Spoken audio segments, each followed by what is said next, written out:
Thanks so much for joining us, everybody. Jim Masters here once again. Good to see you. Good to have you with us.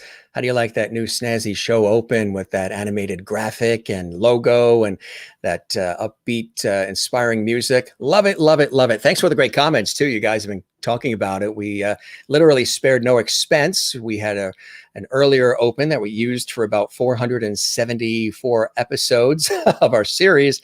And then we said, new season, it is September, and we've done now 476 episodes of our Entertainment Lifestyle Talk Show series. This is a place to come for inspiration, but also a great place to come for levity, for entertainment, and so much more. We started this show, this series that we call the Jim Masters Show Live, sort of born out of my professional work as a television and radio personality and journalist and host, as well as actor, writer, producer, stage MC, voiceover artist, narrator, writer, director, producer, all of those fun things in the worlds of television, film, stage, radio, and more. And we created this Entertainment Lifestyle Talk Show series to get in touch with everybody. We've got an international audience, which I think is very special and very cool. And thanks to all of you who watch and support the show by watching and sharing the links and telling everybody about our very cool show we have here. We've done, again, this is episode 476 since May 2020, live for all of you, and it's been extraordinary.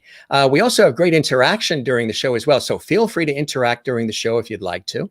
And as I mentioned, we've got an amazing guest that is joining us in just a second, live and direct from Los Angeles, California. And we're going to welcome him in just a second. Of course, you know, when we have an opportunity to welcome guests to the show who come from all different backgrounds, it really is something special. And we have a special guest tonight that has a real positive message. But what's really cool is this new movie that is coming out. I've been sort of teasing it a little bit during the course of our previous broadcasts of the Jim Masters Show Live. And it's called The Eyes of Tammy Faye. And what's really incredible about this movie, it's coming out in September in the theaters, so you can certainly look for it. Here's one of the logos, actually. You can take a look at this. Jessica Chastain and Andrew Garfield, who, of course, are brilliant actors, star in this movie. Of course, we're talking about Tammy Faye Bakker and Jim Bakker, who you know from the PTL Club originally, and Heritage USA, and Charlotte, North Carolina, and Fort Mill, South Carolina. This movie is really quite amazing. I saw clips of it. And there was an interview that actually happened back in the 1980s with Reverend Steve Pieters and with Tammy Faye Bakker. And there's actually an image from that interview. And it was truly groundbreaking. And I want to tell you a little bit about this and why it was so groundbreaking. First of all, the trailer for The Eyes of Tammy Faye was recently released, and it's incredible. The show and this particular episode was real of the PTL Club with Tammy Faye Bakker interviewing Reverend Pieters, was really discussing and dispelling the myths surrounding HIV/AIDS. In fact, back in 1991, Jane Pauley, who of course you know from CBS Sunday Morning and from the Today Show at the time, interviewed Reverend Pieters as a gay pastor living with AIDS since 1982. 30 years later, he has defied the odds and is able to currently see how he is portrayed in this upcoming release of The Eyes of Tammy Faye, again starring Jessica Chastain, Andrew Garfield, Vincent D'Onofrio, Randy Havens of TV's Stranger Things, who actually plays Reverend Pieters. The film is coming out September 24th, 2021, recreates Tammy Faye Bakker's historic 1985 interview with Reverend Pieters, which again was groundbreaking, was riveting. It's the first time a televangelist gave an affirming interview with a gay man living with AIDS. It had never happened before. And the interview was a turning point for him as well as for Tammy Faye Bakker. I want to tell you a little bit about Reverend Pieters as well. Of course, you know, he's widely known for that experience, but he himself is an extraordinary pastor with an incredible background. He was born in Andover, Massachusetts, where his father chaired the mathematics department at Phillips Academy. He attended Philip Andover in preparation for his theater studies at Northwestern University. That's Phillips Andover, where he received his Bachelor of Science in Speech back in 1974. In 76, he joined Good Shepherd Parish Metropolitan Community Church in Chicago, where he decided to pursue a calling in the professional ministry. He received his Master of Divinity degree from McCormick Theological Seminary in 1979, at which time he accepted a call as pastor of the Metropolitan Community Church in Hartford, Connecticut. In 82, he moved on from that position and moved to Los Angeles, where he began to experience a series of illnesses that were diagnosed as AIDS-related complex. In 84, he was diagnosed with AIDS and stage 4 lymphoma. He was told by one health professional he would not live to see 1985. Not only did he live to see 1985, but during that year, he became patient number 1 on the first antiviral drug trial. And he did it for about 39 weeks. We'll talk about that as well. And it's incredible because the story has played out so extraordinarily, because that interview back in 1985 really brought to light a lot of different things about the issues and about the topic. Again, here's some more shots from the actual interview itself. And as a matter of fact, we have a little clip we're going to share with you of the interview, and I'm going to show it to you here. If you never saw it, it's about a 24-minute interview, so obviously we're not going to show the entire thing, and I think it's available to see on places like YouTube and elsewhere, but it really was something groundbreaking and something unique, and people still reference it today. And in addition to that, again, it's depicted in the actual film itself, The Eyes of Tammy Faye. And a lot of people are excited about this movie. Even Tammy's son and daughter have seen clips of it as well. And Reverend Pieters knows Jay Bakker, Jim and Tammy Bakker's son, and he enjoyed the movie clips as well. Take a little look back in time. This is actually from the PTL Club itself.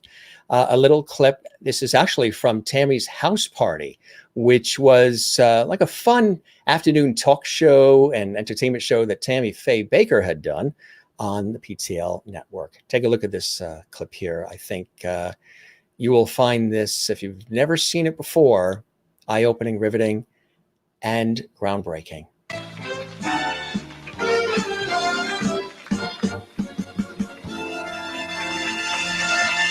Everyone, and come on in. It's just so nice to have you here with us. We have an experience today that really is touching to me. Right here on my right, I have a young man named Steve Pieters, and I'd like to introduce you to Steve. And we're going to be back in just a couple of minutes to talk to Steve. Steve is a patient of AIDS, and he so generously allowed us to talk to him today. And he was going to come to Charlotte, North Carolina to be on our program here, but he is presently taking chemotherapy, and I was afraid the trip would be too hard on him.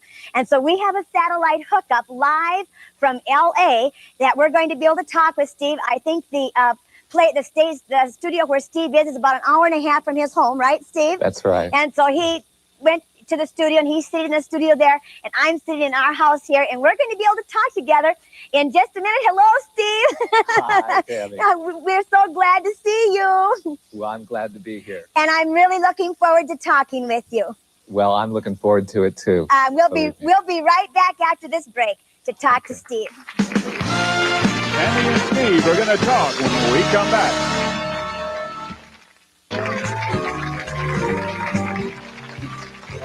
Steve and I are both having a kind of a hard time with our earphones. Is this the first time for you too, Steve? Yes. It is for me too, and the earphone keeps wanting to pop out. I'm lucky because I'm a girl, and I can take them and kind of hook mine around my earring, you know. But Steve, it's so nice to see you, and I want to thank you from the bottom of our heart for agreeing to do this today. It's my pleasure. Well, I know it must have taken a lot of courage, and you're a courageous young man, and we appreciate that. Thank you. Steve, at what time of your life did you feel like you were different? Like, did you feel like maybe you weren't like some of the other guys? I knew that I was different from the time that I was about 3. And I grew up feeling like I didn't quite fit in. I never was much into sports, and I played the piano a lot, and I listened to musical comedy albums a lot. And Peter Pan was my favorite story, things like that. Did you share those feelings with anyone, Steve? Did you have anyone that you felt that you could talk to and say, I feel like I'm different? Well, not until I was a teenager. And when I was a teenager, I started to talk about it. I realized that I was gay when I was about 11 or 12. That's what it meant. And I talked to a pastor in the church where I grew up, a congregational church in New England, and he was freaked out. He told me, don't tell anybody, never say anything to anybody about it, and just, you know, keep it to yourself and it'll go away. Well, it didn't go away. And I talked to a psychiatrist about it, and he said it was a phase. And it wasn't a phase. It didn't go away. And I continued to try to work with it because I felt ashamed about being gay. I felt that my parents would never love me if they ever found out, that I would be rejected by all my friends and family. So I did, yeah. Did you, because of this feeling, did you try to make friends with girls, and did you try to be around girls a lot and everything so no one would think anything? Oh, sure, yes. Oh, I dated girls in high school and college and tried to program myself to be straight, to be heterosexual. And it never worked. And did you not just feel really good around girls? Did girls make you nervous, Steve? Did you feel put down by women? Oh, no, quite the contrary, Tammy. I love women. I've always had a lot of girlfriends. And I've never had any problem making friends with girls. That's just not where I felt God was leading me in terms of my romantic life. And so you really did you ever tell your mom and dad, when did you share it with your mom and dad that you were feeling this way? Not until I was 24, and I was involved in the Metropolitan Community Church of Chicago, and I had started at McCormick Theological Seminary in Chicago. And it was only after that, when I realized that my calling was to the ministry to the gay community, that I shared with my parents that I was gay. What did your parents say? Well, my mother cried. My father held my hand and told me that I was his son and he loved me no matter what. And that he didn't understand it, but that nothing could separate me from his love. And my mother has said much the same thing. Thank God. Absolutely. Thank God for a mom and dad who will stand with a young person. And, I think it's very important because no matter what happens to a young person in their life, they're still your boy, they're still your girl, no matter what happens in their life. And I think it's so important that we as mom and dads love through anything. And that's the way with Jesus, Jesus loves us through anything. And that's a wonderful thing about Jesus, Absolutely. Jesus loves me just the way I am. And here he is, live and direct from Los Angeles, California, some 30 plus years, and you look the same. What is your secret? A great moisturizer? Yeah, well, a lot of moisturizer, but you're very that was really riveting, as I keep using that word because it really, really was, and groundbreaking.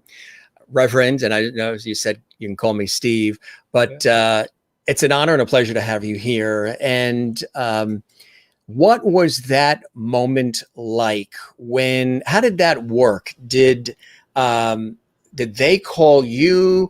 Did you call them and say, I wanted to come on the show? How did that whole connection happen with PTL, with Tammy's house party, with Tammy Faye Bakker, Tammy Mesner? Yeah. Well, Tammy Faye wanted to be the first televangelist to interview a gay man with AIDS. And so her producers looked all over the South and the East to find someone to go on. Nobody would go on. And finally, the executive director of the AIDS Social Service Agency in Atlanta was a friend of mine, and he referred them to me. And so the producer called and said they would love to interview me, and if I would come to Charlotte, it would be great. And I said, well, let's put two stipulations on it. One, it has to go out live. And they said, oh, of course, sure. So they couldn't edit it to any nefarious purposes. And secondly, I was doing that drug trial, the experimental chemotherapy, that was very hard on me, and I needed somebody to go with me to help me through the trip. And so they sent me 2 first-class plane tickets to Charlotte.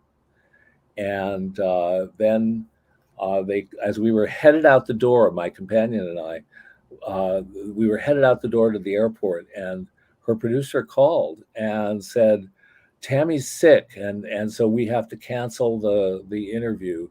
Please send back the airplane tickets right away.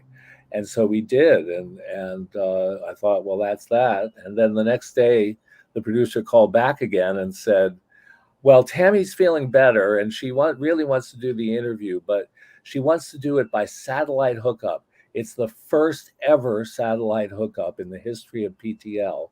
And we'll have you sit in a studio out in Ontario, California, about an hour and a half from my home. And then I went to the studio with my companion, Reverend Nancy Radcliffe, and she stayed in the control room with the producer and her husband, who flew out to oversee things.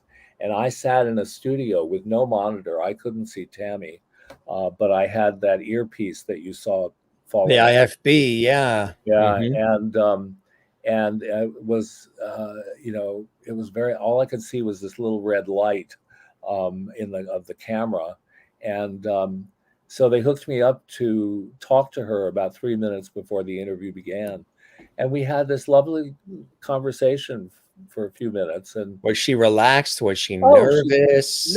She was delightful. She was so supportive and loving. And right away, I knew it was going to be okay. And she said, now the Tammy's House Party is like the Phil Donahue show of the PTL network. We don't talk about Jesus. We talk about issues. And so then she started talking about Jesus within a few minutes. And so that kind of opened the door for the whole conversation to reflect on faith and facing AIDS. Were you nervous at all, or did you see it as an opportunity? Obviously, Yes. We're talking many years ago that this occurred, but was it a combination of excitement and elation to have this opportunity to share this story with some trepidation, or what was running through your mind, Reverend? Well, of course, I had some trepidation about it. I mean, they were conservative televangelists, and I came from a very liberal, progressive, gay-friendly church, and a church that's made up, a denomination that's made up of mostly LGBTQ people, the Metropolitan community churches. So, I was also very excited because I thought that I would get to speak to an audience about being a gay Christian and about having AIDS. I would get to speak to an audience that I would never reach otherwise. So we did the interview, and there were moments where I was kind of flabbergasted by questions that she asked, but for the most part, it went really, really well. And I found it to be delightful and fun, and I thought I did a terrible job. I did. I came back home, and I with my companion, Reverend Nancy, and told her I thought I'd done a terrible job, and she'd watched the whole thing, and she thought it was great. Now, what did you? I had seen the full interview, and for folks that are watching, we just showed a little clip. It's a little bit. It's a longer interview, about 24 minutes, and I know in it, Tammy gets very emotional as well. And we saw little bits of that in the beginning there. for your experience in reviewing it then, of course, at what points did you think you didn't do as well as you could have? I mean, I think live and satellite, and there you are, and all the attention and everything. I think you knocked it out of the park. Well, thank you. And I've heard that from a lot of people, and I think that all those doubts were just my own insecurity, saying, well, you could have done this better. You could have said this rather than that, or you should have said this, and you shouldn't have said that. And I'm just very self-critical. And I came home and I told my neighbor Lucia, I told her, I'm so glad that nobody I know will ever see this interview. Little did you know. Little did I know. I know. That's it. What was the response immediately after the interview overall? I know, again, it was groundbreaking, and it was the first time that was done on religious television and live, and in that scenario. What was some of the feedback that came through as a result of the conversation? I'm sure there was from all different angles.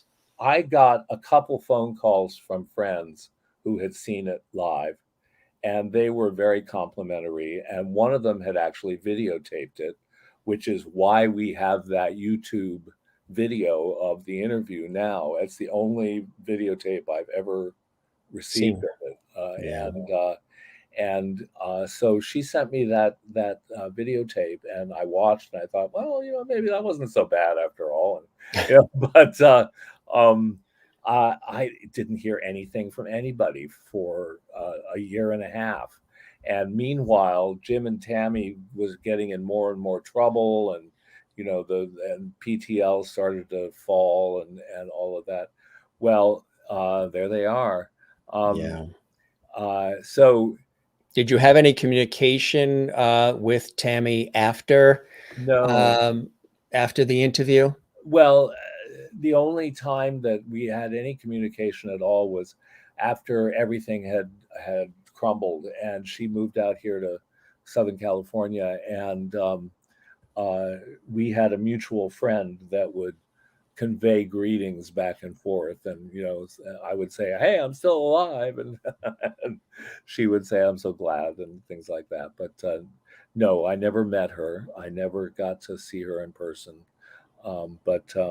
And I really kind of regret that I didn't, because that would have been a wonderful thing. Was there any communication after, writing or letters or anything? No. Yeah. And what happened was that Troy Perry, the founder and moderator of the Metropolitan Community Church's denomination, played the video of me and Tammy at the opening of the 1987 International General Conference of the denomination. And and there were 1,000 delegates present, and they watched it. And of course, they started giggling at the beginning, and I sunk into my seat, and I thought, oh no. And I squirmed all through the whole thing. And then suddenly at the end, everybody stood up and cheered and went on and on and on. And Troy had me come down and wave at the crowd. And after that, I began to get invitations to go speak and preach in different churches around the world, and conferences and things like that. And they always wanted me to bring the Tammy Faye interview. Tape. And they wanted to watch me watching it. They wanted to see how you felt and your reaction. And when you watch it today, what flows through you, Reverend? Well, I'm proud of it now, and I see the historic significance of it, the groundbreaking nature of it. And I've heard from so many different people who've come up to me through the years and said things like, it saved my life, because I was seriously considering suicide, because I didn't think I could be a gay Christian, and your interview showed me I could.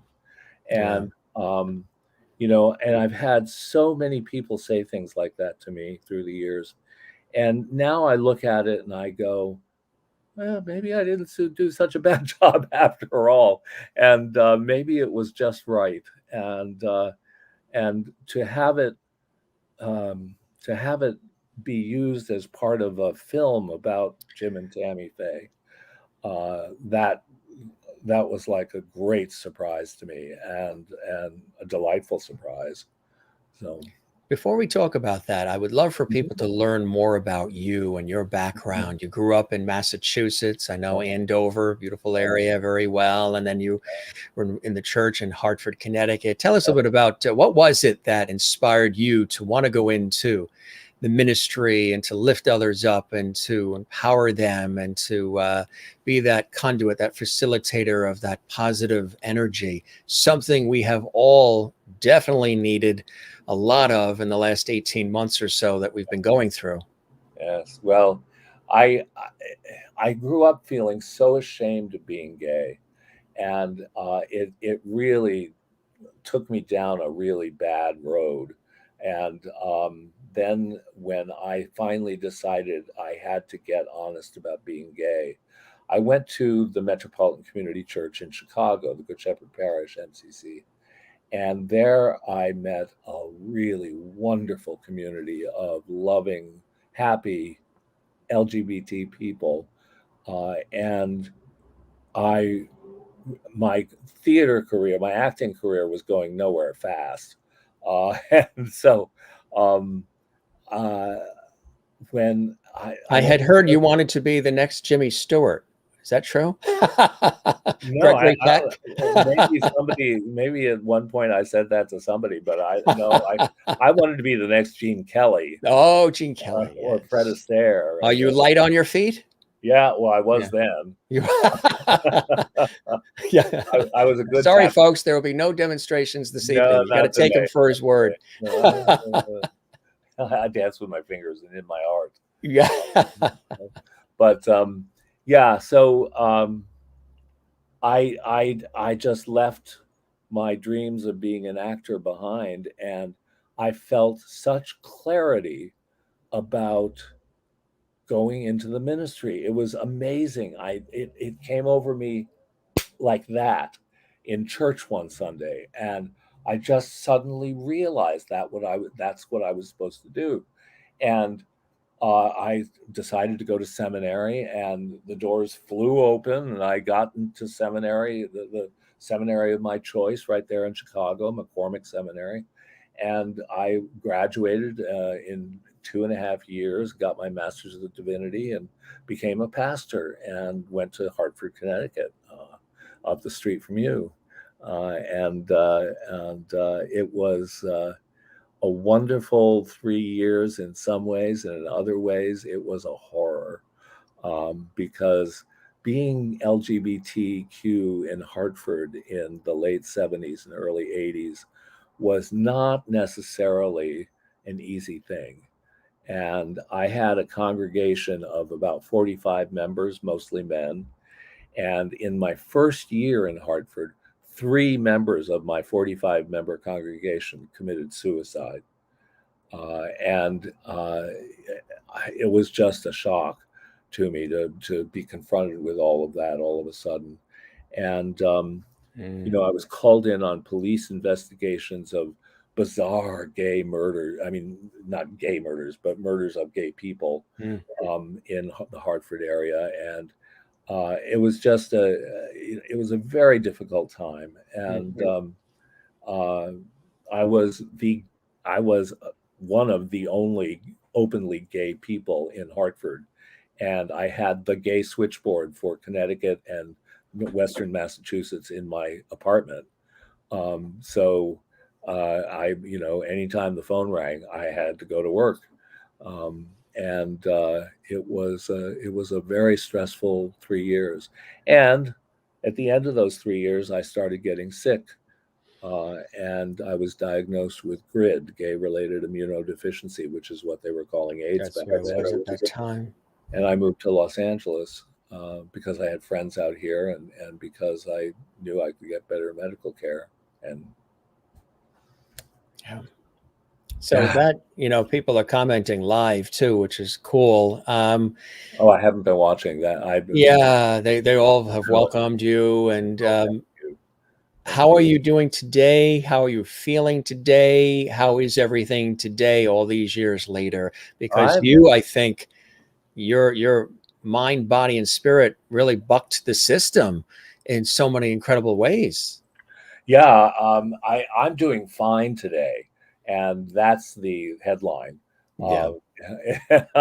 I'm well, and I'm delighted to be as well as I am, especially after the last 18 months of COVID and all of that. Yeah.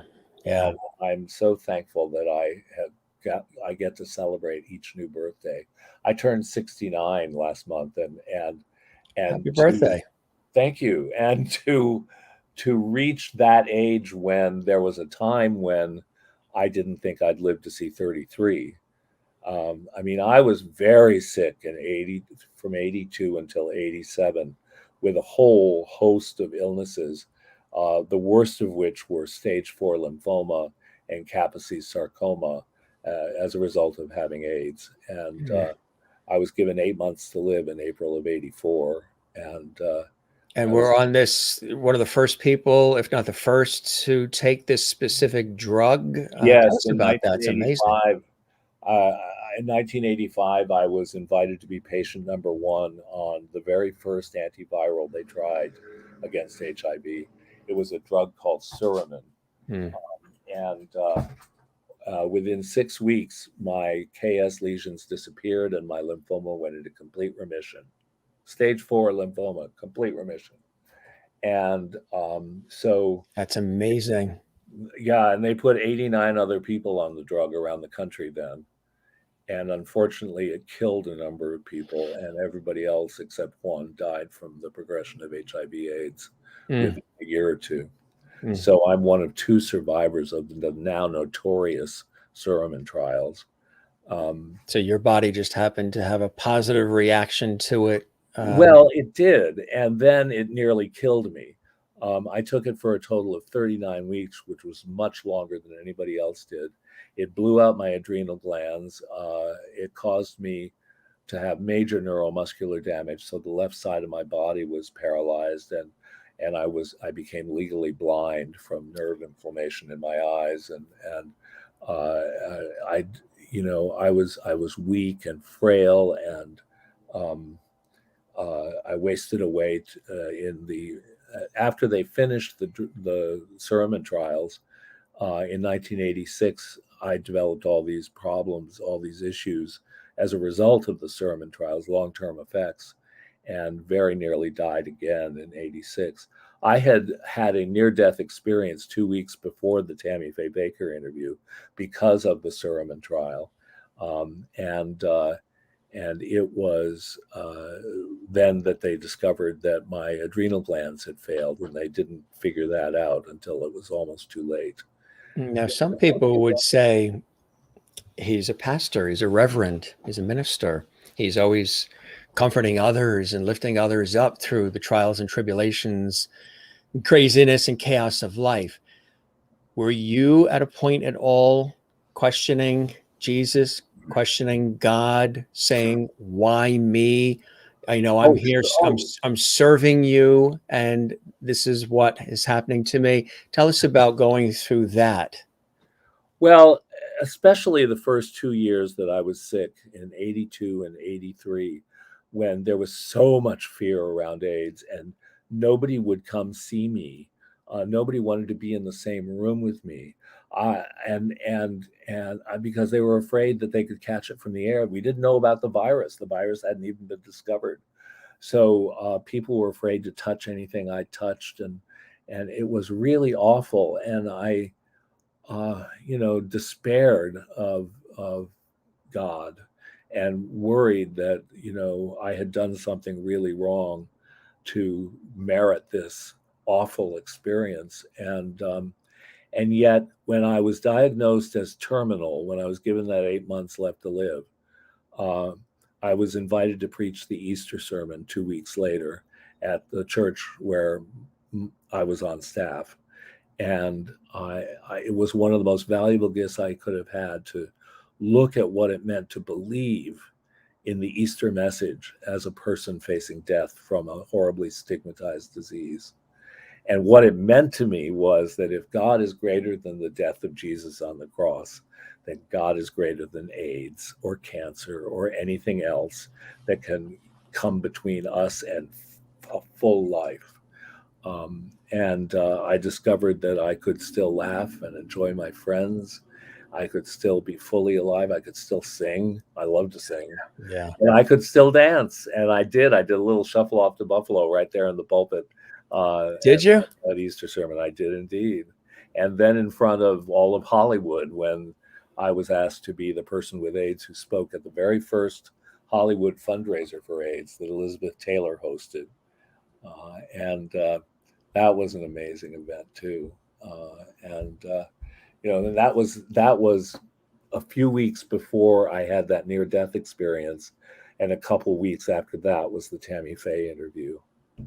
Yeah, which I tell you, did that interview with Tammy Faye lift you up? Did it give you energy? Did it give you a reason to continue to go on? Was there anything, things that you were left with when she had you on her show on the network?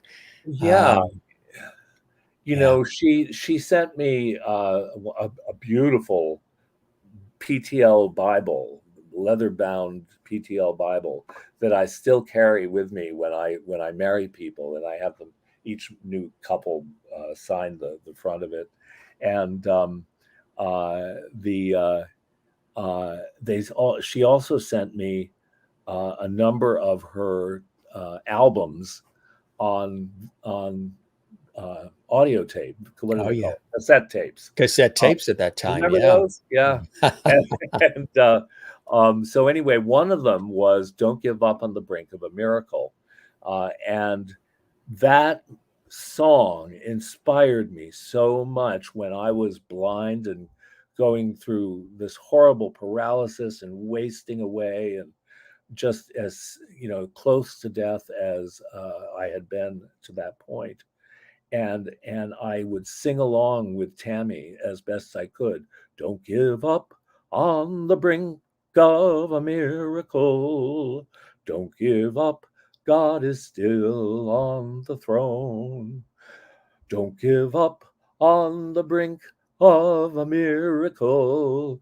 Don't give in. Remember, you're not alone. And that cheered me. And I took that as Beautifully done. You know, don't give up on the brink of a miracle. Even though I was close to death, I thought I could still heal into life. Yeah. And I did. The other one that she was known for too is "You Can Make It." Yes. Yeah. Yes, You can make it. Yeah. Oh, yeah. So yeah. So I got well then. By 1987, I was well, and I traveled the world teaching and preaching about AIDS and tap dancing in everybody's pulpits. Yeah.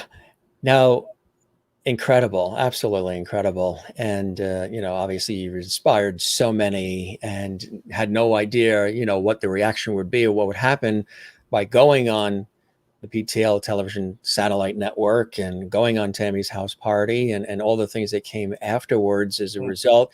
And of course, your good health and being here to share the story. And the story, you know, inspires many people, regardless of what their situation is, regardless, it doesn't have to be, in this case, HIV, AIDS, or lymphoma. It could be anything that anybody's going through in their life that seems overwhelming, that seems just, it's taking you down. There's Yes. been a lot of people experiencing that with everything with COVID and the pandemic and the civil unrest and the political craziness and the economy and everything. And I keep saying, you know, go to the constants in life, go to the ocean, go to the forest, go to the things that are the mountains, go to the things that are here, that are constant, that were here thousands of years before you, that'll be here well after you, and settle yourself and breathe. And I'm hoping that we rise from the ashes more loving, empathetic, kinder, more unified as a result of these teachable moments that we are experiencing, which are earth-shattering, of course, but this great pause that we've had has been a time to reassess, reevaluate, rejuvenate, and come together. And I would imagine for you, there have been people who've reached out to you for a sense of solace through all of this that we've been experiencing as well. Well, this is not my first plague. As this is not his first rodeo, folks. As I'm fond of saying. And yes, people have reached out. And particularly in the first months of the lockdown, I was asked to do a lot of interviews about how what we learned from living with AIDS in the 80s and 90s can affect us now, can help us now with COVID. And there were a lot of things that could help, like, you know, how to handle fear. There's a lot of fear associated with COVID, as well as there was with AIDS back in the 80s and 90s. And so I like to say that we have a choice about what we can do with fear. We can be scared to death, or we can be scared to life. We can let fear paralyze us and isolate us and cause us to go downhill, or we can let fear motivate us to get out there and do the work of healing. I like that. Yeah, I like that. That's a great way to, sometimes it's just a twist of the word, a twist of the thought process, the mindset that can really set you on the path of something hopeful. You mentioned the mountains, and Jen Barry in Allentown, Pennsylvania, always asks, what is your Zen place of the guests? Mine, I love the ocean, being near the ocean on the coast here. The rhythm, the tide, the sun rises and sets in the ocean. I'm always in it, swimming, surfing, boogie boarding, just the feeling of the sand in your feet. She goes, she's in the mountains of Allentown, Pennsylvania, so she loves the mountains. She goes, Steve, you're a strong warrior, sending you forever continuous healing energies to you. Blessed be. And Sherry Larson's, who is in Kansas, says, you are still here because God has so much more for you to do. Yes, that's not the first time I've heard that. That there's a reason why. Yes, exactly. And you know, when my cancers first went into remission in 1985, my nurse, who was this old Marine nurse, he had been a Vietnam vet and been a nurse in the Vietnam War, and he said to me when I first went into remission, he said, you know, it's no mistake that this has happened to a highly visible clergyman. God needs the vehicle of hope. Yes. You know, the work is cut out for you, you know. So now there's this movie. Yes. And when did you first hear about that? Before we go to that, let me say about the mountains, my Zen place. Yes, your Zen place. It's in New Hampshire. My family, my parents bought an old colonial farmstead up in the mountain in central New Hampshire. Towards Conway or? No, not that far north. It's about 20, 25 miles north of Concord. So it's near Laconia and New London. It's between Laconia and New London.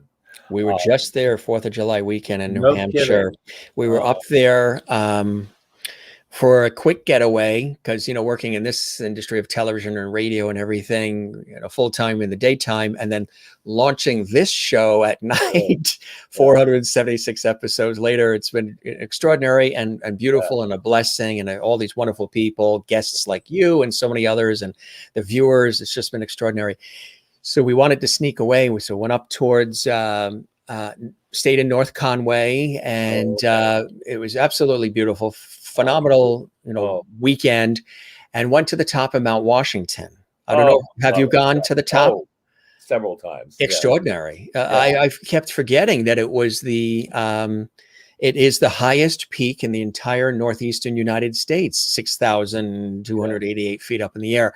Yeah. And it was a crystal clear, somebody was on our side, as rare as it is, it was crystal clear about, now this is July 4th on top of the mountain, so it could be, you could snow. It was about 55 degrees, which was beautiful at the top of the Mount Washington. And it was light breeze, 7 miles an hour. The clouds did not come in to fog us out. They were just above us, and you could see for miles. Yeah. And there's something about when you go to the ocean, when you go to the top of Mount Washington or any of these things, it is very centering and very settling. And I get very attached to all of that. I hated coming down. I was saying, I know. I just really, get very moved. Drove through Death Valley alone. I mean, just all these experiences I've had, and all of them monumental, and all of them, when your eyes are open and you're ready for whatever you feel. Yes. Absolutely extraordinary. And one of my friends worked for, he's a producer in Hollywood now, but and he's been doing it for years and years and years. He was telling me, we got together with John Davidson. Of course, John Davidson, a singer and television host, Hollywood Squares. That's incredible. All those. He was a guest on our show. He's amazing. He was a guest on the show, and he has a venue. He's not in that Hollywood world anymore. He's in Sandwich, New Hampshire. No kidding. With a fantastic, cute little venue called Club Sandwich. And he performs, and it has all of these artifacts from his career on stage, Broadway, television, Hollywood, films, all the shows that he's hosted on TV, his talk show, the John Davidson Show. And he has guests come in who are singers and performers, and it really is fantastic. And it's something that he's done in quiet, nestled away, tucked away Sandwich, New Hampshire. Yeah. So I told him that we were coming up after he was a guest on our show. I said, we're going to come up for the weekend, and we're going to visit the area and go sightseeing and everything. But we're also going to come and see you in one of your shows. So 4th of July weekend, we went to New Hampshire, and we saw him and chatted with him, and it was really fantastic. And there was a guy there, and John's very inspirational too. Great guy. And he's watched my work, and he has said a few things that have been very complimentary, which have moved me, considering, he's done this work for years in broadcast and film and television and everything, from the host perspective too. And there was a gentleman there that was this Hollywood producer for years and still is. And he was talking about how they used to, you'll probably appreciate this, knowing how high up it is to get to the top of Mount Washington. Yeah. They used to have to, I don't know if it's on a daily basis or every other day, drive this oil rig tanker up Mount Washington. And know how narrow the side, that auto road. This was back in the 70s, and they used to have to bring the oil up in the tanker to fuel the tanks that supplied the power to the tower that WMTW Channel 8, the ABC affiliate in Portland, Maine, needed, because they had a tower on top of Mount Washington. Yeah. So they had to drive. Could you imagine driving? No, I cannot. A heavy oil rig up the side of Mount Washington to deliver the fuel. For one thing, and I would be terrified of falling off the road. I mean, just driving right off. Yeah. Oh my God. Yeah. Toby said in California, says, love John Davidson's dimples. Dimples Davidson. That is very funny. He was the king of dimples. Yes. Jen Barry loves Bushkill Falls, which is, I've been there, Jen. That's in Pennsylvania. That is absolutely a beautiful area. Jane in Sweden says you have a great, strong voice, your singing voice, you, Jane. And your speaking voice. And Marsha Watson says, thank you for sharing the story as well. The move. And so I understand what you mean about New Hampshire, and it's just really absolutely beautiful. Do you get it? You're on the West Coast. Do you get back east at all? Oh, I haven't for a couple years because of COVID, but I used to go to New Hampshire, to our place in New Hampshire, every single summer. My brother owns it now, but he lets me have it for 2 weeks every summer, and I go there and just sit on the front porch and watch the wind blow through the trees, and the wild turkeys and the bears, and I mean, it's just an amazing place, and I Yeah. find my peace there. I mean, I go there in my meditations to find peace. Yeah, John Davison says the same thing about where he is there in Sandwich. He does these little videos where he's previewing what's coming up at Club Sandwich, and he's like on this swing, rocking back and forth, and he's saying, "I'm here in Sandwich, and coming up, at Club Sandwich. Ooh, there's a car that went by." You know what I mean? It's like coming from Hollywood and television and Broadway and all the things he's done.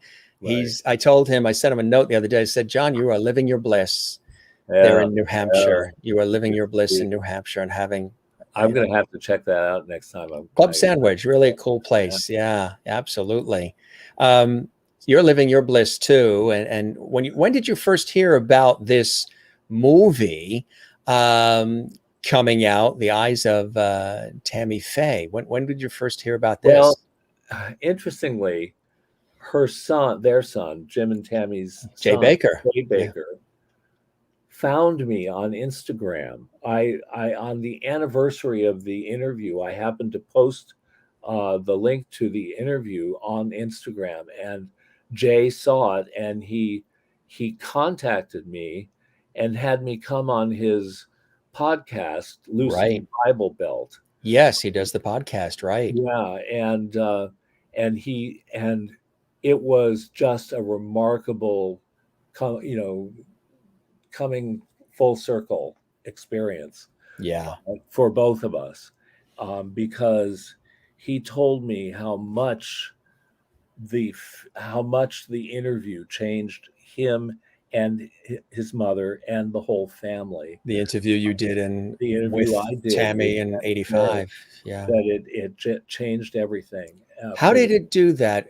If you're able to share any of it, what were some of the things that were experienced as a result of this interview?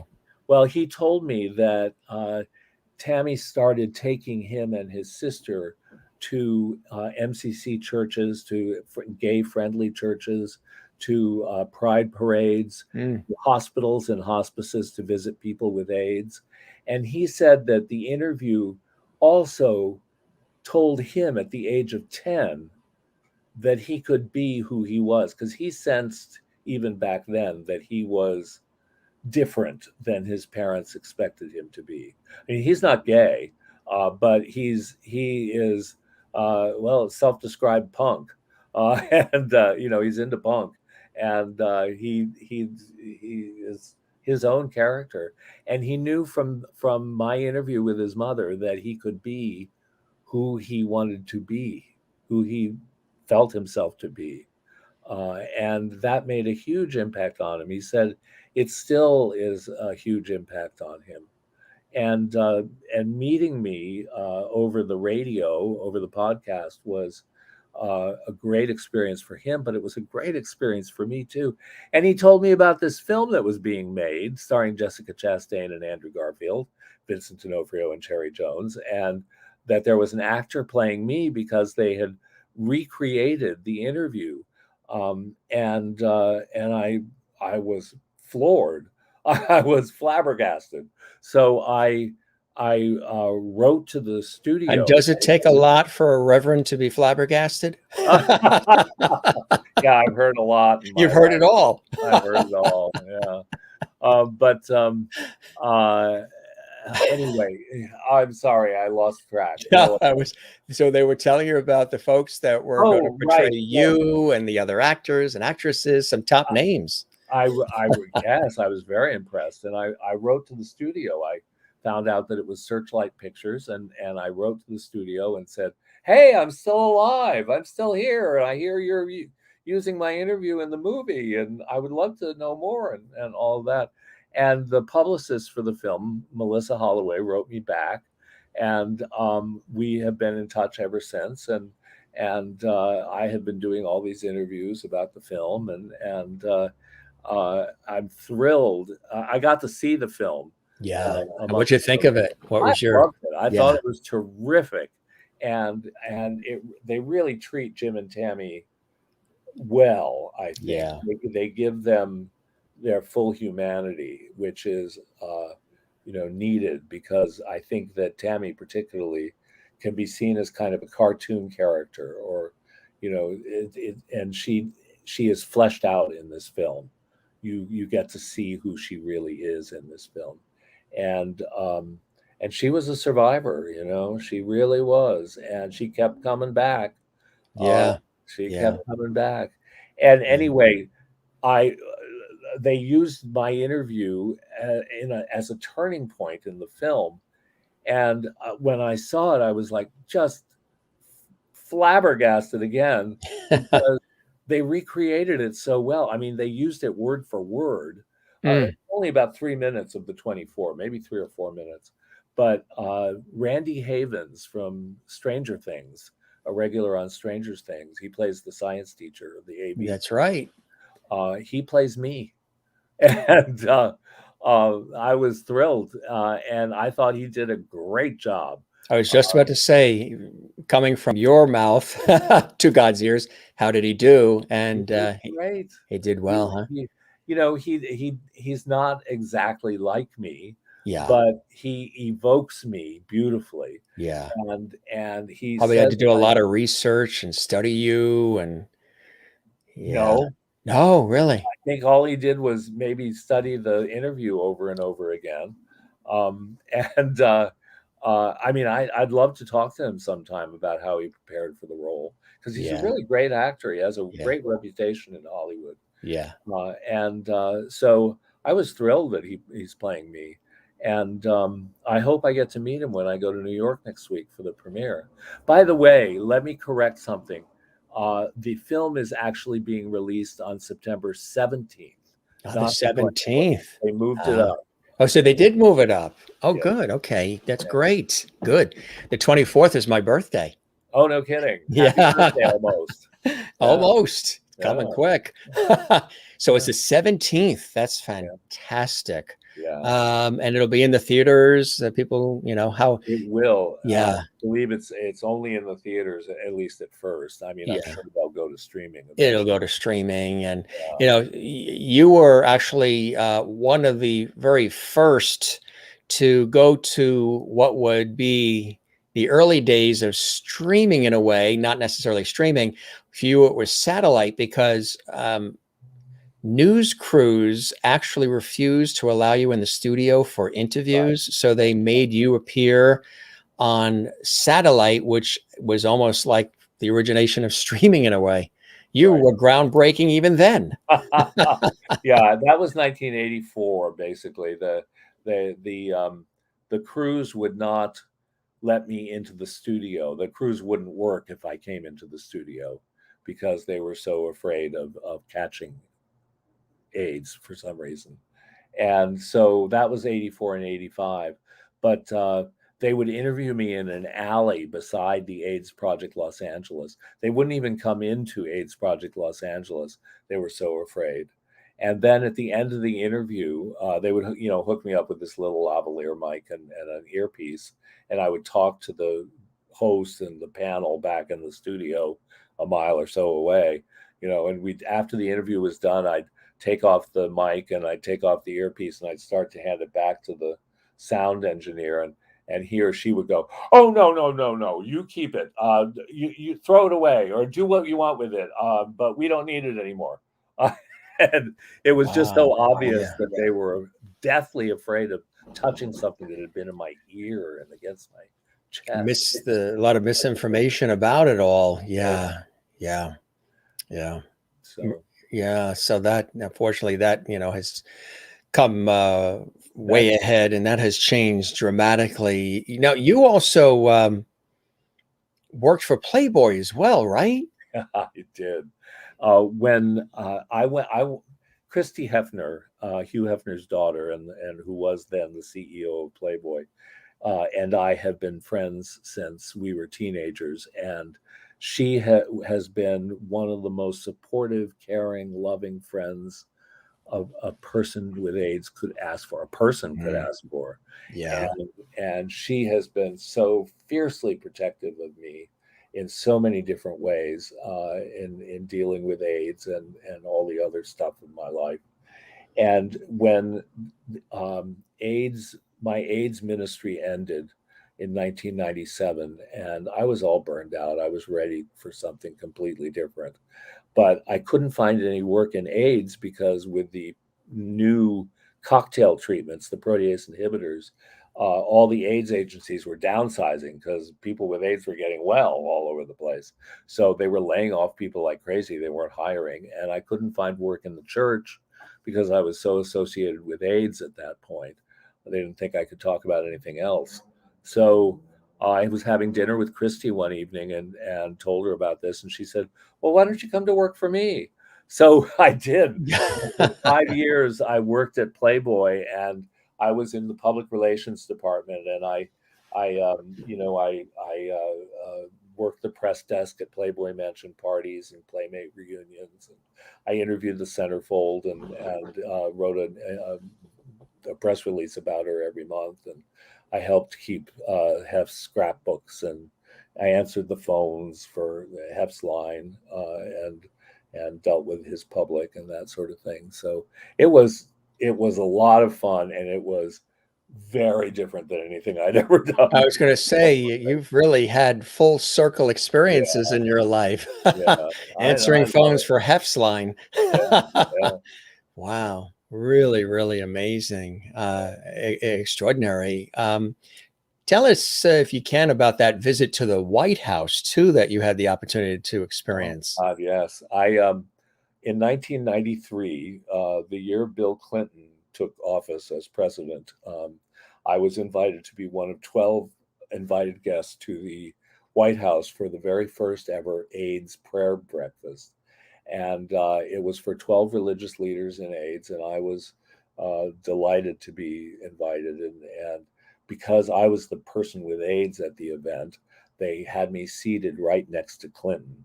And on Clinton's, I was on Clinton's right, and on his left was a very conservative evangelist, very conservative Christian, who had a ministry to people with AIDS that was very different than mine. Let's just leave it there. But anyway, so Clinton, would talk with me during breakfast, and we would just chat away during breakfast, and it was just such an amazing opportunity to speak truth to power, literally. And at the end, when we stood and held hands and prayed, I was holding the president's hand, the hand of the most powerful person in the world, in some people's minds. And he gave me a hug after the breakfast, and a lot of people said that was the most important moment of the entire breakfast, to see the president of the United States hug a person with AIDS. And it was just an extraordinary event. And I just was so honored to be there. That's incredible. Could you have ever imagined growing up in Andover, Massachusetts, that some of these things would come your way, these experiences? Never. I mean, if I ever went to in my childhood imagination, going to the White House would have taken the form of being in a show that was done at the White House, performing at the White House somehow. But it was a very different path that I took there. Growing up, I was called a fairy all the time. I was bullied all the time as a fairy. And when I came out finally in my 20s, I met a bunch of guys who were proud of being fairies. And I thought, okay, I can be a fairy. And then there were, in the 80s, all kinds of good fairies started to die. And, we learn in Peter Pan that fairies die when people don't believe in them. And so I would carry a fairy wand, just like this one, except pink. And it's in the Smithsonian, isn't it? The Smithsonian invited me to contribute Troy Perry. They invited Troy Perry to contribute artifacts and documents from the history of the Metropolitan Community Churches, and he asked me to put together a box of AIDS ministry. And at the last minute, I thought, should I put my fairy wand in there, and or I'll leave it where I can see it, and and have it gather dust on my shelf, or be in the Smithsonian. Hello. So into the box it went, and the Smithsonian curators loved it. They just thought it symbolized something about the way that the LGBT community survived in spite of the death march that went through our community in the 80s and 90s. So I hope they didn't put it next to Archie Bunker's chair. Well, that's in there too. That's in there too. Yeah. That is funny. Going forward, of course, this movie, and congratulations to all involved. The movie is The Eyes of Tammy Faye. It's coming out September 17th. We're doing this show live, so if you're watching this 6 months from now or 5 years from now on our YouTube channel, Jim Masters TV, it's a moot point. You can probably see it then in archives and DVDs and streaming. But for those who are watching live, and we encourage and welcome everybody to subscribe to our YouTube channel, Jim Masters TV. We have 477 episodes of incredible guests from Broadway, Hollywood, television, film, music, inspiration, science and nature, health and wellness, culinary arts, comedy, sports, everything. And we have these conversations and entertainment that really seem to resonate with people. It's fantastic that this movie is coming out, and I know you're excited about it, and congratulations again to everybody involved. And once again, they're having sort of a resurrection of this interview, which is really something special. Going forward for you, we're very happy that you're healthy and that you're continuing to inspire people in the way that you do, Steve or Reverend. What are some things that you are working on, things that you've been doing, things that are still on your bucket list that you would like to accomplish? Okay, well, during COVID, during the lockdown, I spent it writing my memoir, which is something I've always wanted to do, and I finally did it. And I worked through 3 drafts and more with an editor. And now I've got a literary agent, and he's pitching it to various publishers, and I'm hopeful that it'll be published one day. And I also signed with him, and he also has a lecture agency. So I'm hoping that I will be on the road doing lectures in different universities or wherever they want to hear me. And so back on the road again after all these years. That is incredible. Really incredible. I want to show you some of the feedback from some of our lovities, our viewers. I was, for the viewers, I was telling Reverend Steve about the Lovity and how that came about on this series, because they do this work professionally. And I said in the summertime, I was saying, because some people still ask, even though it's 400 plus episodes later, they still say, what is this Lovity you talk about? And I was saying light, love, and levity, that the show has a lot of that, and that I slipped up last summer and said love and levity too fast, and out came Lovity. And then the viewers, they jumped on it and said, we're now your Lovity squad. We're the Lovities. Your guests are part of our Lovity family. This is Lovity Hall. You're Mr. Lovity. And Jim, stop saying that it was a mistake that you said that. It was supposed to happen. It was meant to be that the word Lovity slipped out, and especially at a time during this pandemic, when levity is something I think that a lot of people have been really needing. And some of the folks that are our lovities, Marsha Watson says, great show tonight, Jim. Thank you. You're very welcome, Marsha. Always a pleasure when you're with us. Mary Bishop in Florida, Pine Island, Florida, one of our faithful lovities, says this was a very inspirational conversation. Dr. Pieters. Sherry Larson in Kansas says, thank you for joining us tonight, Steve, and sharing your story. You are fantastic. Keep up the wonderful work. Toby says, just Great. Another fantastic guest. Thank you very much, Toby in Encino, California. Merlin, always watching all the time. One of our viewers, Lovities in Ontario, Canada. Wow, you have lived an unbelievable life. Keep it up. You've got that. Yeah. You've got that blessing from Merlin in Canada. Kathleen Walker in New York City says, thank you for sharing your life with us, Steve. Very inspirational. That's beautiful as well. Jen, who loves the mountains, says, Jim, can we have Steve back? Love him. Yeah, when he has the memoir out or what have you. Sure, definitely. Let's come back and we'll talk about that. Kathy Short in Cleveland, Ohio says, so happy you're around to share with us tonight. Thank you. From Kathy. Maureen in Arizona, who is one of the first responders, nurse, working very hard. Thank you for your service. Yeah. And she said this conversation was incredibly touching. Thank you so much for sharing and God bless. And Merlin also adds, you are now a Lovity. Oh, thank you. I love that. I'm a Lovity. Well, I tell everybody, you can get Emmys, Tonys, Grammys, Peabodys, Tellys, Oscars. But when you get a Lovity on the Jim Masters Show Live, I would imagine your feet are tingling about now, aren't they? Exactly. Yeah. I'm just so excited. I'm a Lovity. You're a Lovity, I tell you, see? This really, really was spectacular, as I knew it would be. Again, congratulations with everything that's happening with the movie and with your wonderful life and career and everything that you've done. You've inspired so many people with not only your own personal story, but the task at hand of being a pastor, of lifting people up constantly, whether you're wearing cloth or not. It's something that's within you and you were placed on the planet to do, which is a very beautiful thing. What would be something that maybe you would want to share with us to lift up somebody's spirit that might be down right now?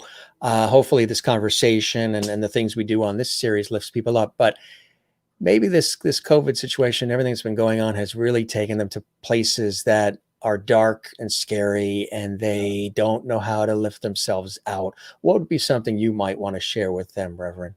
Well, there's a Native American saying that I learned when I was first told I was going to die from this horrible disease 36 years ago. And the saying goes, the quality of life is not measured by the length of life, but by the fullness with which we enter into each present moment. None of us have any guarantees about being here tomorrow. All any of us have is right now and right here. So choose to feel joy in spite of whatever might be going on.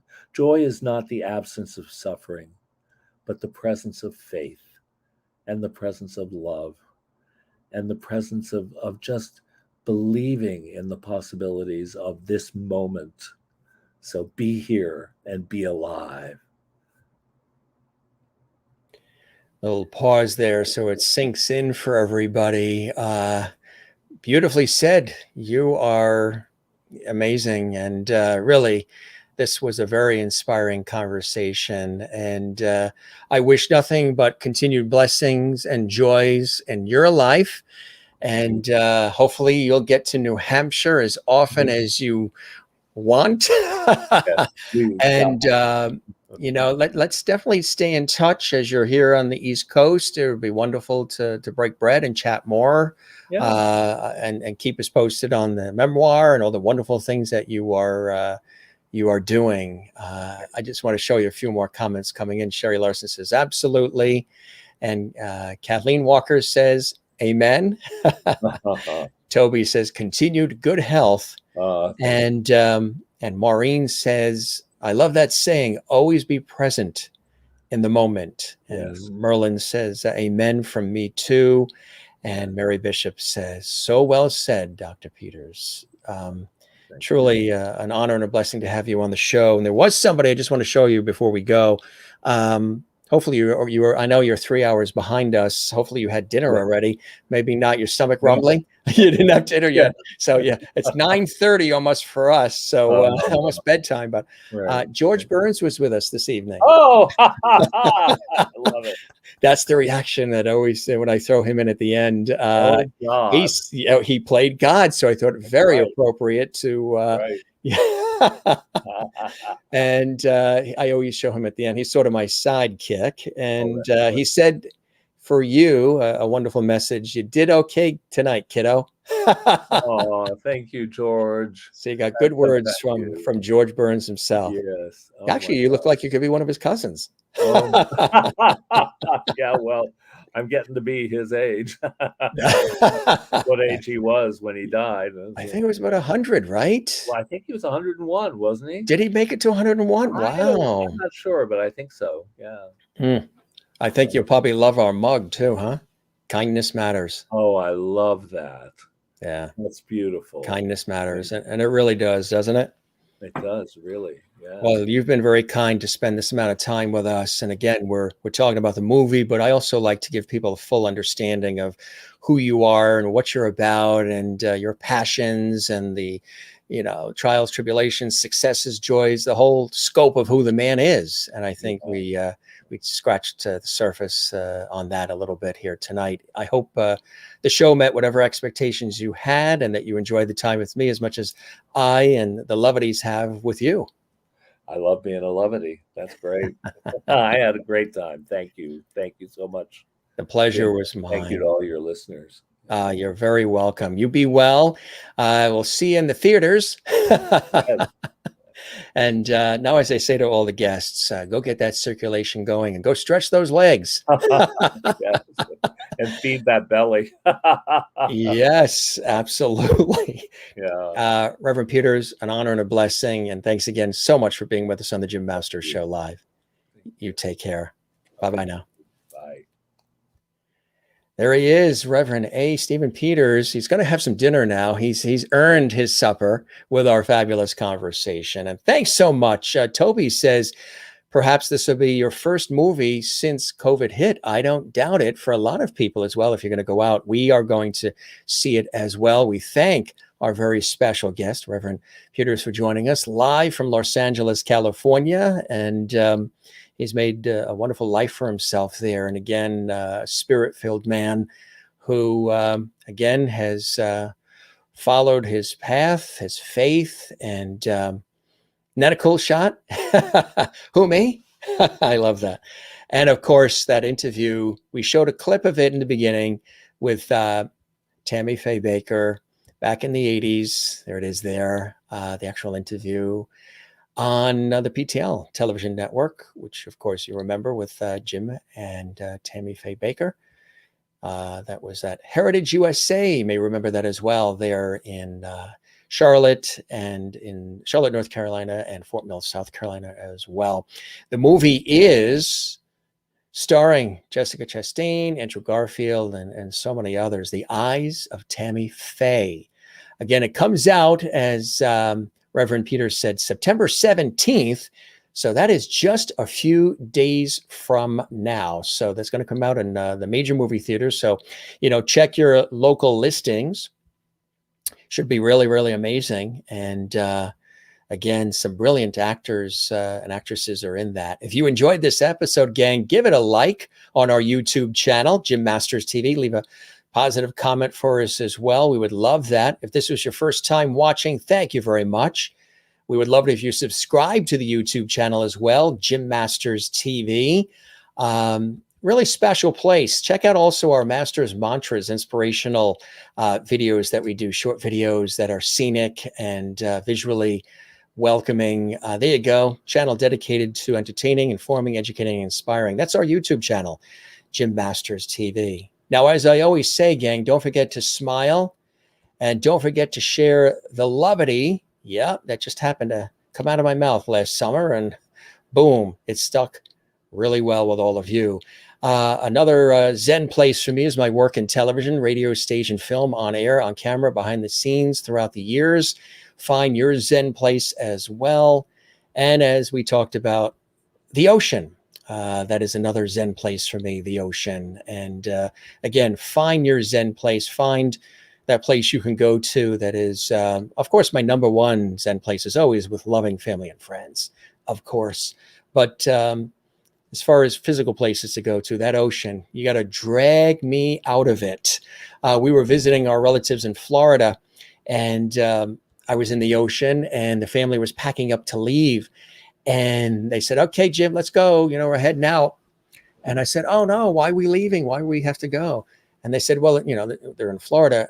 They said, it's starting to rain. And I said, well, starting to rain, I mean, I'm already wet. I'm in the ocean. But then they said, no, this is Florida. Boom, lightning can come out of anywhere, and it can be quite vivid. And you don't want to be in the ocean when it's lightning. So they got me out of that ocean. If you like what you're watching, what you are watching, find all the rest, 477 episodes on our program as well. And Merlin, thank you very much for joining us. Again, I usually do the toast in the beginning, but we toast all of you. Remember, kindness does matter.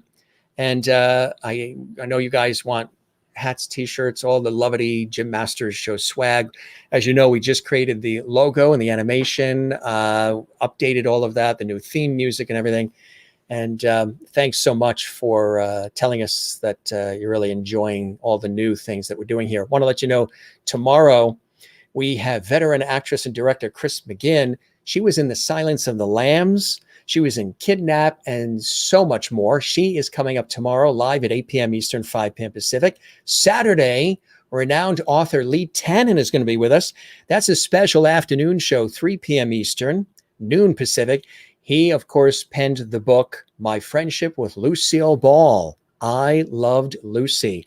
I was a longtime close friend of Lucille Ball. Spent a lot of time with her, and he wrote this incredible book, warts and all, he said. And he's going to be here at 3 p.m. Eastern, noon Pacific, coming up on Saturday. Monday, you remember her from the TV series Room 222, In the Heat of the Night with Carol O'Connor on NBC, and so much more. Veteran actress, author, and also activist. Denise Nicholas is going to be with us coming up on Monday. And again, so many more extraordinary guests that are coming up. We're booked almost all the way through the month of October already. And we just kicked off September, which is so hard to believe. Thanks to all the guests. Thanks to all the viewers and everybody showing their support. We thank, of course, there he is doing his thing, Reverend Steve Pieters, for joining us live from Los Angeles, California. Again, one more time, look for that movie. And again, if you're watching this a year from now in our archives, because we save all of our series episodes on our YouTube channel, the movie is The Eyes of Tammy Faye. And really cool stuff. A couple more comments coming in here, then we'll wrap up the evening with all of you.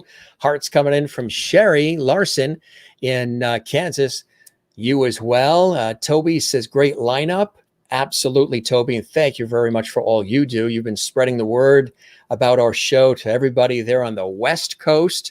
And again, all of you, how do you help the show? You tell everybody about the Jim Masters Show Live, a very special place, bringing back the lost art of conversation, sort of the DeCavett Carson style with a modern twist of today. And Kathleen, it's good to see you as well. I know we got to get together.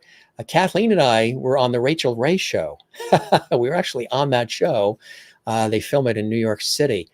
Christine says, good night, Jim and Lovity. See you all soon. Christine, you as well. Always a blessing when you're here. Christine says, this was an inspirational show with Dr. Pieters.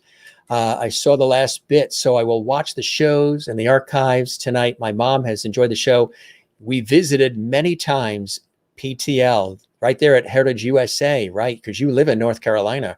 You visited PTL in the mid-'80s there in North Carolina. As well. And of course, then they had the Heritage USA, the theme park, and so much more. That was, I think, the most visited place. I think the only two places at that time that were more visited were, I mean, millions of people went there. Disneyland and Disney World, I think, were the only two that topped that place. By the way, Jim, Love the ending. Oh, the ending to our series. Yeah, that's going to come up in just a minute where we roll the credits. Thank you very much, Sherry. Thank you, Steve. Good night, everyone. And Jim, Jane watching in Sweden. Jane, thank you so very much. We always love it when you're here from Sweden as well. Jen Barry says, thanks, Jim. In Allentown, Pennsylvania, you have a wonderful night and be well. And we'll see you tomorrow as well. Night, Jim, and all my lovely family. You as well, Merlin and Mary Bishop in Florida. Good night, all. Have a wonderful evening. You as well. We appreciate that. Kathleen Walker says, back to work tomorrow. That means that the New York Mets baseball team will be playing at home because she works for the Mets, my team. And they're not doing so well. What else is new? But she's out there working hard. And she says, have a great night. Good night, all, and hugs. Alessandra Vaughn watching in North Carolina, another wonderful lovely, says, great show. Not everyone. See you all tomorrow. Thank you very much. Kathy Short says, good night, Jim and our lovely family. See you all next time as well. Kathy in Cleveland, never short on great comments. Thank you very much. Yes, that's a good word. Steve is a survivor. He really, really is. He's a survivor. He could have given up at a moment's notice. A very inspiring conversation that can apply to so many things in our lives. What a wonderful conversation. Thank you, Jim. Thank you, Sherry, as well. Great show, Jim. Thank you. Kathleen in New York City. Appreciate all the comments and lovely. Again, share this episode, share all the episodes on your social media, share the links, tell everybody about our series, share the lovity, as we say. That helps the show grow and glow. And if this was your first time here, thank you very much for being with us. We've been doing this since May 2020, 477 episodes, just about live, 7 days a week. Unbelievable. And if you miss any of the shows, they're all archived on our YouTube channel for you. So, Maureen, your birthday's coming up. You're going to head to the mountains for your birthday. Well, happy birthday to you. You're a September baby like me. So we will have to do a happy birthday when you come back. When you come back all rested from the mountains, we will have a happy birthday for you as well. We'll sing you happy birthday when you come back. And yes, of course, 9/11 is coming up in just a couple of days. Absolutely. Here in the tri-state area, New York, New Jersey, Connecticut. That's where the show originates from. The New York area, southern New England coastline between New York and Boston. A very moving and poignant thing it really is. And yeah, 9/11. Yeah, 9/11 is your birthday. 9/11. Well, blessings on your birthday. And well, maybe, you know what? Maybe we'll, since you're here, maybe we'll sing happy birthday to you now. What do you think? Should we sing happy birthday? You want to join me in happy birthday for Maureen right now? I didn't have this prepared, but maybe we'll do that. Ready? Okay, gang, we'll get the microphone all set up here. You like our sort of Johnny Carson microphone here, huh? Let's sing happy birthday to Maureen. We thank Reverend Pieters for joining us. And here's a little bonus for all of you on the Jim Master Show Live. Let's sing happy birthday to Maureen in Arizona, since her birthday's 2 days from now. In 3, 2, 1. Happy birthday to you. Happy birthday to you. Happy birthday, dear Maureen. We love you. Happy birthday to you. There you go, Maureen. Happy birthday to you. Now, you want me to sing it higher? I can sing it lower. Happy birthday to you. I can sing it higher. Happy birthday to you. You get the point. Happy birthday to Maureen in Arizona, one of our faithful lovelies all the time. And look at all this. Safe travels, Maureen. Congratulations, Maureen. Happy birthday, Maureen. Jennifer, happy birthday, Maureen. And Maureen from Mary and Christine, Maureen, here in Lovely Hall. And your host, Jim Masters, just sang you happy birthday.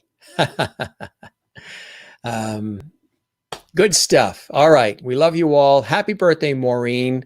And anybody else that's having a birthday between now and our next episode, which is tomorrow night. This is your host, Jim Masters. We appreciate all of you being here. Maureen, if you're still there, hopefully you enjoyed the happy birthday. Again, I didn't work the voice into the singing voice. I just threw it out there for you. But hopefully you liked it. I just threw it together. And cheers.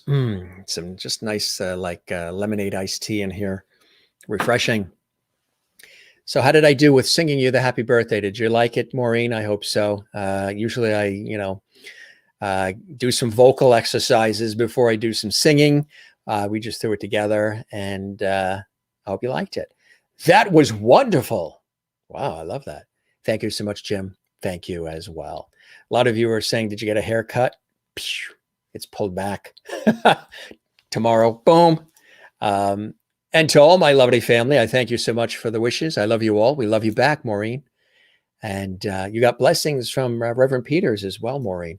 Good night, all. Hugs from Sherry Larson, and perfection from Maureen. Where is Karen Campbell Green in Nova Scotia? We've missed her lately. She always loves when I say Nova Scotia. Perfection, Jim. Why, thank you very much, Maureen. You guys have a good night, okay? It's always terrific when we come together right here on JMS Live. We'll be back tomorrow, 8 p.m. Eastern, 5 p.m. Pacific, for more frolic and fun, more light, love, levity, and who knows what'll happen. Veteran actress from Silence of the Lambs, Kidnapped, and so much more, Chris McGinn, is with us, and it's going to be a great night tomorrow. If you are not here tomorrow, check out the archives, the beloved JMS archives. The Jim Masters Show live archives are for you right there on our YouTube channel. And tell everybody about our show, and tell them to subscribe to that channel, and give us a thumbs up if you enjoyed this episode, and leave a nice comment for us. Good night, gang. We love you all. Take care. And from everybody here at JMS Live, be well. And again, happy birthday to Maureen. We'll see you guys tomorrow. Have a good night. Ciao.